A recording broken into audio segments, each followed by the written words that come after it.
Hey everybody, Jeff here and welcome back to the channel. Hey, today we have a great idea for you. We are going to be installing this here Skylight LED light. This is a kitchen light, okay?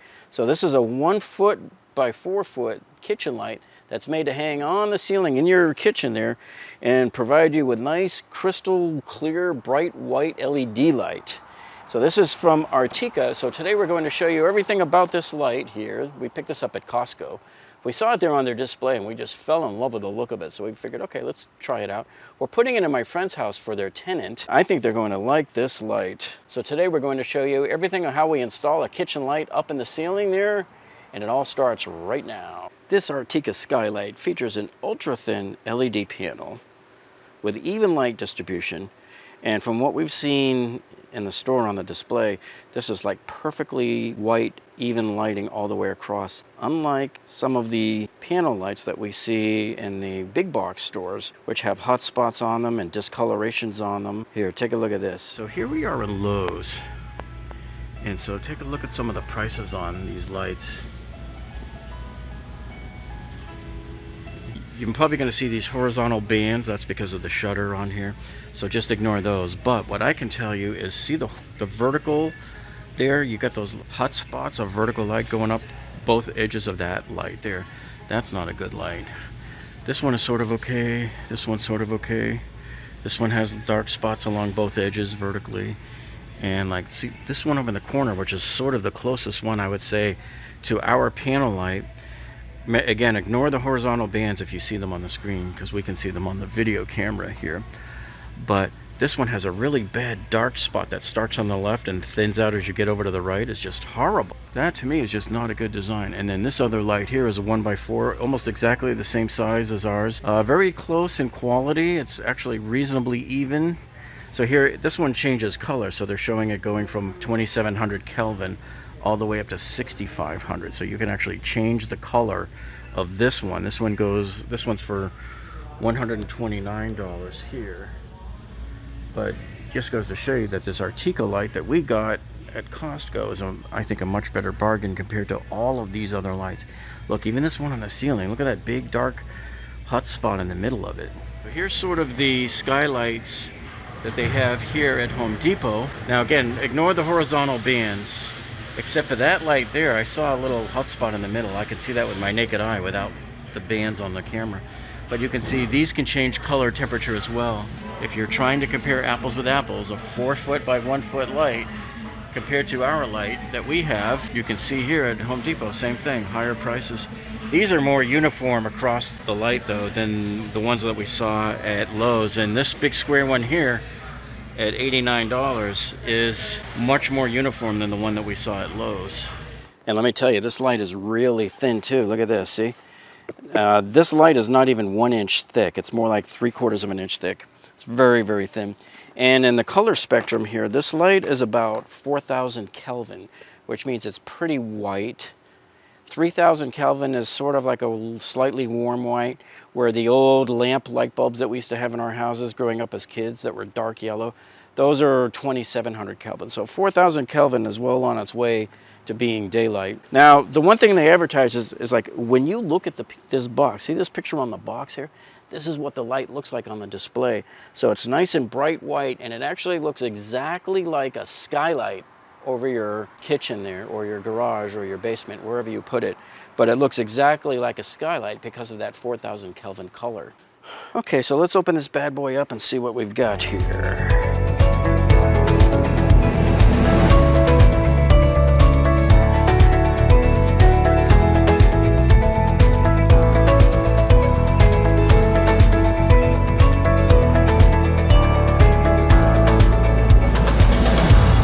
Your panel looks like. It's really nice. All right, so now when we flip over the back, this is a very non-standard mounting bracket. I like this because it's bigger. Guess what it does is it latches in there. All right, so this is your mounting bracket here. What I like about this is it's so big, and it's got the round bracket built right into the middle of it. Normally you would buy these little round brackets and install it with that. But I like the fact that it has the big plate, because now that it pinches, it goes up against the ceiling and it holds up against the drywall really well. So that's what's really good about this. Now this panel comes with these 4 rounded holes. You see one hole here, another one here, and then the other one over here. So those will be for the anchor. So if you ever want to go through drywall with this, you can mount this onto drywall as well. We're going to be using both. We'll secure it to the box and we'll put 4 anchors into the drywall. I should point out to you, do not use these cheap plastic anchors that come with the light. In fact, anytime any manufacturer ever gives you anchors, don't use them. You should always use the much better premium upgraded anchors that I use, the easy anchors, because those will not pull back out. These have no way of gripping the drywall. These are a joke. These pull out every time. If you know anybody who's ever had their wire closet shelves come falling down, this is the reason why. Actually, I'll put a link down in the description to some of our videos about the closet shelves and how to fix that issue when it happens, because that's a big problem for a lot of people. So this bracket goes up on the ceiling. The wires here go up through it, and then this mounts right up on the ceiling. So let's go do that right now. Yep, there's the kitchen, and it may look bright on the video here, but it's actually a lot dimmer when you're standing here looking at it, because the video camera is pretty sensitive. And of course these are old halogens, and these are nowhere near up to snuff to even be able to put out enough light. But right here, about 4 to 6 inches away, I can feel a lot of heat on my hand, which is another reason why we don't like the halogen lights.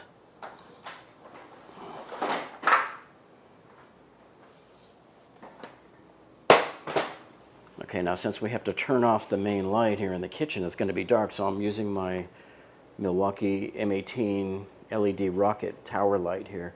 This is a great tripod light, and we did a review on this a few months ago. I'll put a link to that down in the description for you.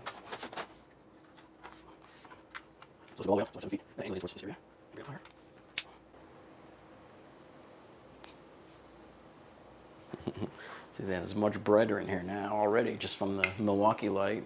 Maybe I'll just leave this here. Safety first, gotta turn off the kitchen light.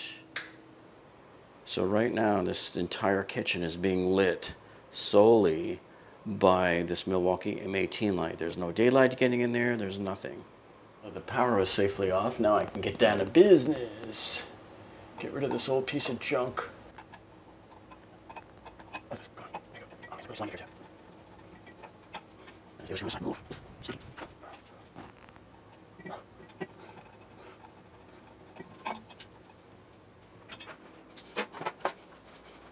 Now, before I touch any of the wires or anything, we already know there's no power. I always use this volt alert here to check all of our wires. Okay, but before we check the wires, we're going to test the tester first by testing it on an outlet to make sure. This is such a useful tool that I use all the time as a great sanity check to determine if my wire is energized or not. Everybody should have one of these in their tool bag. So here you do, you just power it on there, see how it turns on there? And then we're going to test it on a regular outlet first, a known working outlet. That way we know that our volt alert works, right? Now that we've tested it on an outlet, you can see all the wires here. Now we're ready to disassemble. No disassemble.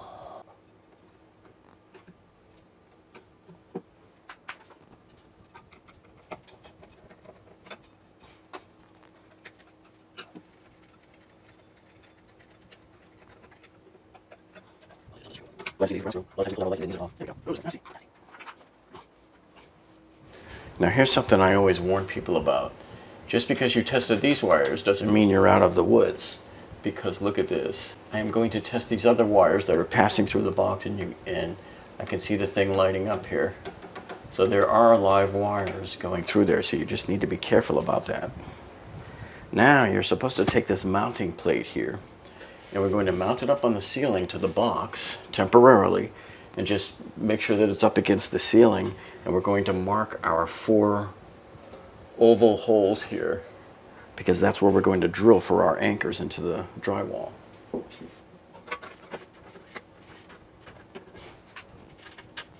Usually like this. Oh, I can't go here, like this. To left. Aeroplane to left. There you go. Go this way.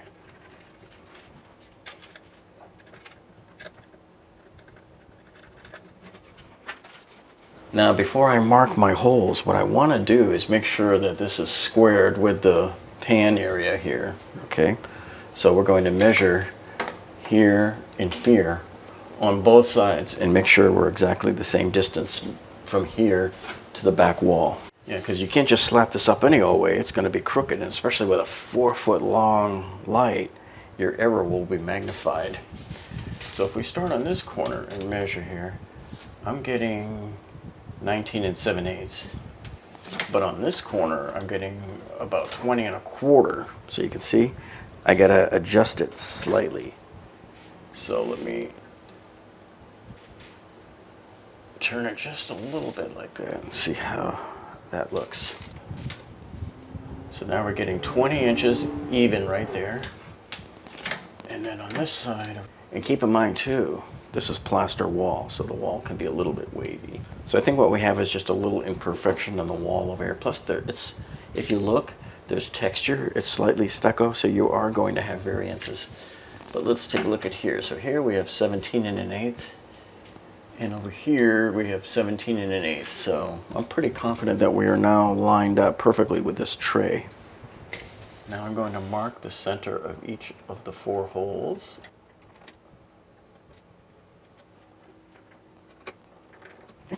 So now what we can do is remove the bracket, drill our 4 holes, and put our anchors in. These are the anchors I want you to use right here, okay? Don't ever use these garbage anchors here that the manufacturers give you. They always give you these garbagey little things. These are useless. They can't hold anything. See, this one here is meant to go into the drywall, and then when you run the screw through there, it forces this arm out. Here's why. You run this into the wall, right? And these big threads here thread it right into the drywall. Then when you start to run the screw in, see what it does? It flips out the arm, and then as you screw it in tighter, it latches into the arm and pulls it, and it keeps it right up against the back of the drywall. It has a perfect grip. This can't pull through.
Screw these all the way in until they hit snug, and then you'll feel it grab onto the arm that's in there, and it'll flip the arm, and then it'll pull it all the way back. So you keep spinning the screw until it's snug.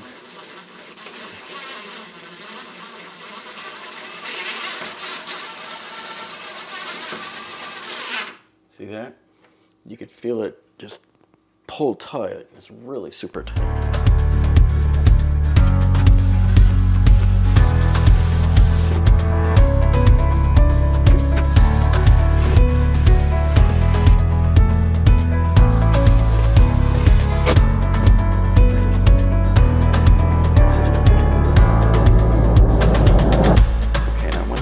About this whole plate here, because our outlet box up in the ceiling here is metal and it was bonded to the system ground, so the ground wire that came into the box was attached to a ground screw on the box. That means the entire metal box up in there is grounded. So that means by us putting these 2 screws here into the body of the metal box, this whole plate is now bonded to the ground. So all we need to do is when we bring the light panel over here, we'll wrap the ground wire on the light panel right here around this green ground screw, and we'll be good to go. Okay, now We're going to mount the light, and I like this. We're starting to see more lights nowadays come with these. These are nice. These allow you to hang by these clips, hang the light, but it allows you to sort of balance the light while you're working on it. And then this arrow right here has to point in the same direction as that arrow there. That's all you have to worry about. Okay, so I'm going to wrap the ground wire clockwise around the green ground screw there. So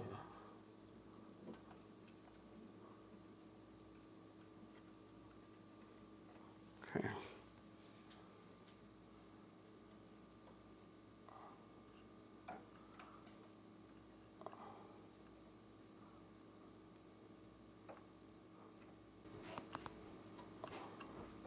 There's the neutral wire. And then last we have the hot wire here.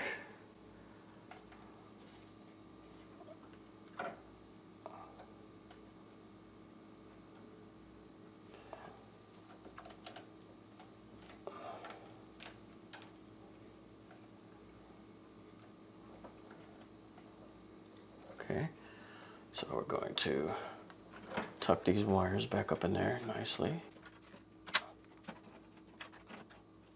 Okay, remove the green wires here.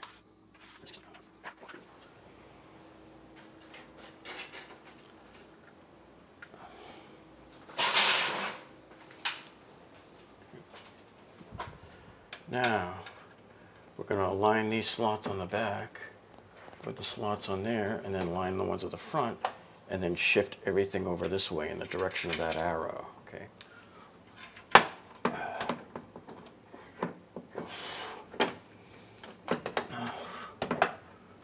Oh, come on. And that's how you do it. Okay, so now the moment of truth. We're going to turn off all of the other lights there. So now it's completely dark in the kitchen. And let's power it up. Yeah, see that? Nice and bright and white. What's really cool is when you look at it, it looks like it's an actual skylight of natural lighting into the kitchen. See, there's the whole kitchen now, nice and white.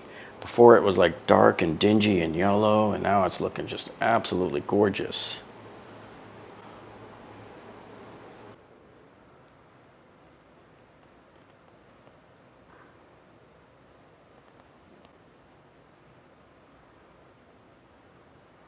Well, that was one nice looking installation, wasn't it?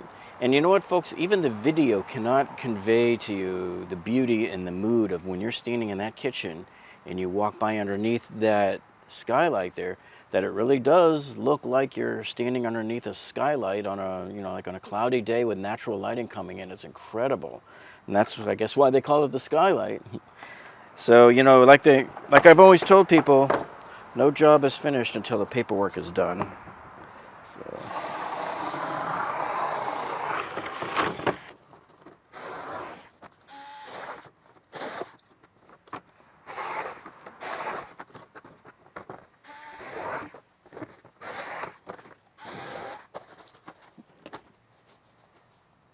And make sure you recycle this cardboard here too, folks. Don't just throw this cardboard in the trash. It'll go into the landfill. This is perfectly recyclable cardboard. And this is the way you do it, folks. This is the way. This is the way. This is the way.